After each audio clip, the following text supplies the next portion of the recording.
देख रहा है, देश देख रहा है, एक अकेला कितनों को भारी पड़ रहा है।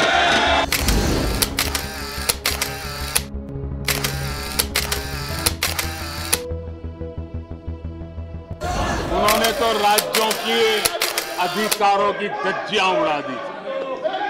जरा मैं कच्चा चिट्ठा खोलना चाहता हूं।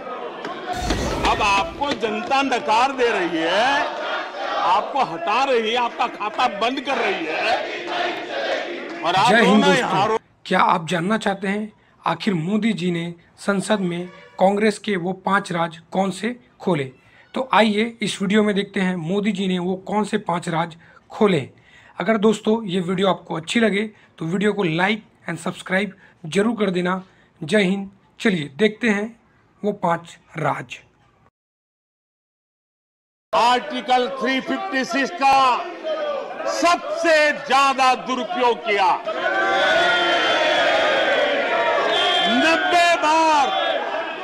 90 बार चुनी हुई सरकारों को गिरा दिया। कौन है वो? कौन है जिन्होंने किया? कौन है जिन्होंने किया? कौन है जिन्होंने किया? इतना ही नहीं सभापति जी, एक प्रधानमंत्री ने आर्टिकल 356 का 50 बार उपयोग किया, आधी सेंचुरी कर दी। वो नाम है श्रीमती इंदिरा गांधी का। 50 बार सरकारों को गिरा दिया, आपत्ति उठाई। कुछ लोगों को यह भी परेशानी है कि नामों में कुछ संस्कृत टच है। बताइए, इसकी भी परेशानी। आदरणीय सभापति जी, मैंने किसी अखबार में पढ़ा था, मैं कोई वेरीफाई तो नहीं किया है, और रिपोर्ट कह रही थी 600 जितनी सरकारी योजनाएं सिर्फ गांधी नेहरू परिवार के नाम पे है। आदरणीय सभापति जी, किसी कार्यक्रम में अगर नेहरू जी के नाम का उल्लेख नहीं हुआ तो कुछ लोगों के बाल खड़े हो जाते हैं, उनका लहू एकदम गर्म हो जाता है कि नेहरू जी का नाम क्यों नहीं दिया। आदरणीय सभापति जी, मैं बहुत आश्चर्य होता है कि चलो भाई, हमसे कभी छूट जाता होगा नेहरू जी का नाम, और छूट जाता होता होगा हम ठीक भी कर लेंगे क्योंकि वो देश के पहले प्रधानमंत्री थे। लेकिन मुझे ये समझ नहीं आता है कि उनकी पीढ़ी का कोई व्यक्ति नेहरू सरनेम रखने से डरता क्यों है? क्या शर्मिंदगी है नेहरू सरनेम रखने से? क्या शर्मिंदगी है? इतना बड़ा महान व्यक्तित्व अगर आपको मंजूर नहीं है, परिवार को मंजूर नहीं है, और हमारा हिसाब मांगते रहते हो। आजाद भारत का जो सपना है, उन सपने को पूरा करने के लिए हम संकल्पबद्ध होकर के चले। और आदरणीय सभापति जी, देश देख रहा है, देश देख रहा है, एक अकेला कितनों को भारी पड़ रहा है। एक अकेला कितनों को भारी पड़ रहा है।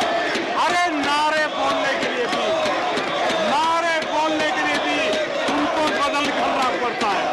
जो भी ये बोलता है, घंटे भर से आवाज की जवाब देता है। आदरणीय सभापति जी, एक कन्विक्शन के कारण चला हूं, देश के लिए जीता हूं, देश के लिए कुछ करने के लिए निकला हुआ हूं। और इसलिए ये राजनीतिक खेल खेलने वाले लोग, उनके अंदर वो हौसला नहीं है, वो ढूंढ रहे हैं, बचने का रास्ता खोज रहे हैं। कल खड़गे जी शिकायत कर रहे थे कि मोदी जी बार बार मेरे चुनावी क्षेत्र में आते हैं। वो कह रहे थे मोदी जी कलबुर्गी आ जाते हैं,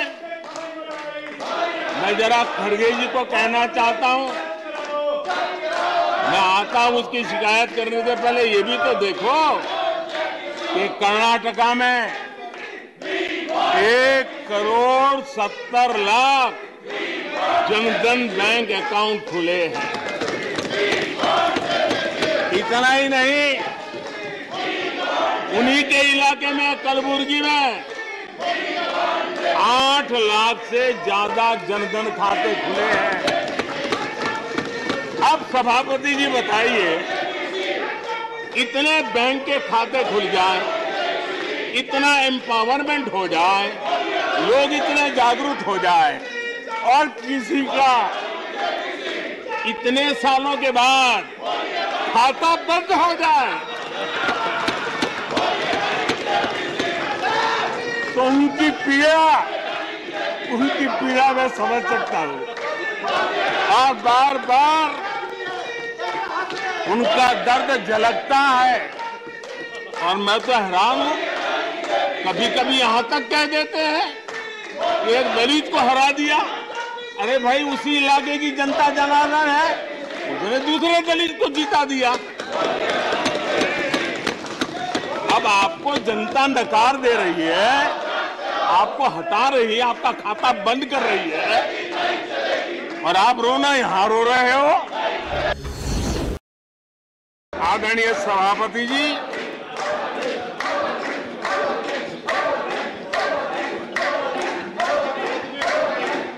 कुछ लोगों को समझना होगा, ये सदियों पुराना देश सामान्य मानवी के पसीने और पुरुषार्थ से बना हुआ देश, जन जन की पीढ़ियों की परंपरा से बना हुआ देश है। ये देश किसी परिवार की जागीर नहीं है। हमने मेजर ध्यानचंद जी का नाम पर खेल रत्न का पुरस्कार कर दिया। अंडमान में नेताजी सुभाष के नाम पर, स्वराज के नाम पर हमने द्वीपों का नामकरण किया। हमें गर्व हो रहा है। नेताजी सुभाष बोस के योगदान के लिए देश गर्व करता है, हम गर्व करते हैं। इतना ही नहीं, जो लोग आए दिन हमारे देश की सेना को नीचा दिखाने का मौका नहीं छोड़ते, हमने इन द्वीपों को परमवीर चक्र प्राप्त करने वाले सेनानियों के नाम कर दिया। आने वाली सदियों तक कोई हिमालय की चोटी एक एवरेस्ट व्यक्ति के नाम पर एवरेस्ट बन गई। मेरे द्वीप समूह मेरे परमवीर चक्र विजेता मेरे देश के सेनानियों के नाम कर दिया। ये हमारी श्रद्धा है, ये हमारी भक्ति है और उसको लेकर के हम चलते हैं।